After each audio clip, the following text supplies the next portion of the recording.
او مولوی صاحب، ہاں بولے. یہاں بحث اس کے شان نزول سے نہیں ہے، اس کے اطلاق اور حکم سے ہے کہ اس کا اطلاق اور حکم کہاں ہو رہا ہے. آپ کو معلوم ہوگا کہ صحابہ پہلے حالت نماز میں بات کرتے تھے، پھر آیت کریمہ اتری وقوموا للہ قانتین، اپنے رب کے حضور خاموش کھڑے رہو.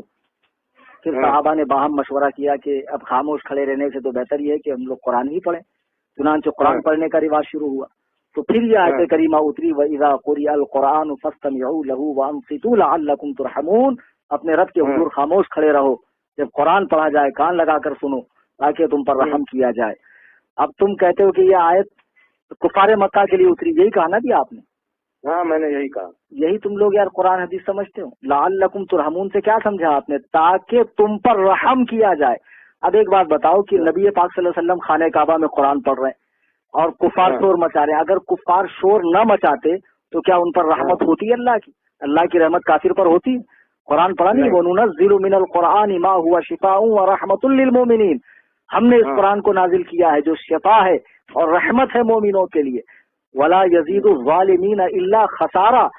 اور یہاں ظالم سے جو مراد ہے ظالمین سے وہ کفار ہیں، اور کافروں کا اس میں خسارہ نقصان بڑھتا ہے. تو اب مجھے ایک بات بتاؤ، آپ کافر کو سلام کرتے ہیں؟ نہیں بالکل نہیں کرتے ہیں بھائی.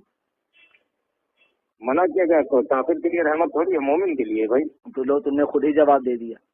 کافر کے لیے جب رحمت نہیں ہے تو اس آیت میں یہی تو لکھا کہ جو خاموش قرآن سنے اس کے لیے رحمت ہے. تو جب مسلمان خاموش قرآن سنے گا اس کے لیے رحمت ہے. کافر خاموش بھی رہے گا تب بھی اس کے لیے رحمت نہیں ہے. تم خود ہی کہہ رہے ہو کہ سلام میں رحمت ہے، وہ کافروں کو نہیں بھیجا جاتا ہے. تو اس آیت میں بھی تو وہی ہے کہ جو خاموش مسلمان قرآن سنے اس پر رحمت ہوگی. سمجھے؟ اور دوسری بات نہیں قرآن کی آیت ہے نا. تو اب آپ تفسیر مدارک اٹھا کر دیکھیں، وہ جمہور الصحابہ